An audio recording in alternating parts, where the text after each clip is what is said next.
In my early 20s, I lived about 30 minutes outside Manchester, New Hampshire. Life felt strange back then, like I was wandering without direction, trying to find purpose. After breaking up with my girlfriend of 2 years, I started accompanying my deeply religious grandmother to church every Sunday. It was my way of supporting her after my grandfather's passing and maybe finding some grounding for myself. My grandfather had been a decorated veteran and a pillar of the community, so his loss left a void in both our lives. My grandmother, however, remained unshaken in her faith, often saying she believed he was reunited with the Lord. Her unyielding faith fascinated me. It was a rare kind of peace, something people spend their entire lives searching for. One Sunday, after the service, I noticed someone I'd never seen before. Our community was small, so a new face stood out instantly. She had dark, curly hair and deep hazel eyes that seemed to hold secrets. After the service, I approached her, partly out of curiosity and partly because I felt an immediate connection. Her name was Kaylee, and she had a quiet, mysterious charm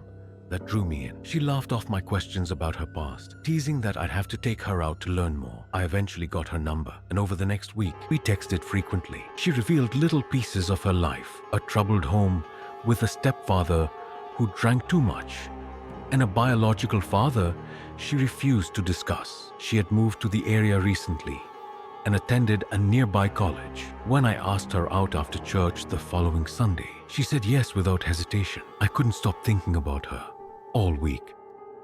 And when our date finally came, it felt like everything was falling into place. We kept things simple: a movie and dinner. Kaylee was easy to talk to, a great listener, and genuinely interested in what I had to say. After dinner, I suggested a drive to keep the night going. We ended up on a quiet, tree-lined highway, the kind of road where the world feels far away. Everything was perfect until it wasn't. Out of nowhere, Kaylee started speaking in a language I didn't recognize. French, maybe. Her voice was low and hurried, almost a mumble.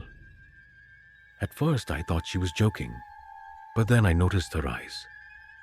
They rolled back, leaving only the whites visible.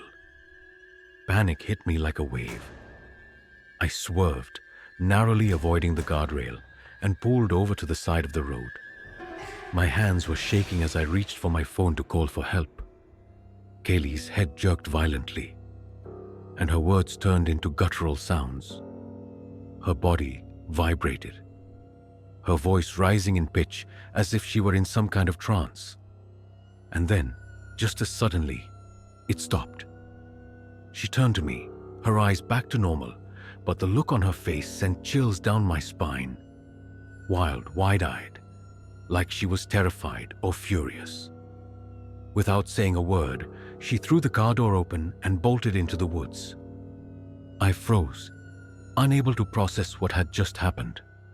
Minutes passed before I called the police, my voice trembling as I explained what I had seen. When they arrived, I told them everything. They searched the area but found no sign of her. The next day, Kaylee was gone. Her Instagram was deleted and her number was disconnected. It was as if she had vanished into thin air. No one at church remembered her, and even my internet searches came up empty. To this day, I don't know who or what Kaylee was. I've moved far away from New Hampshire, but the memory of that night haunts me. Some encounters stay with you forever, no matter how much you try to forget.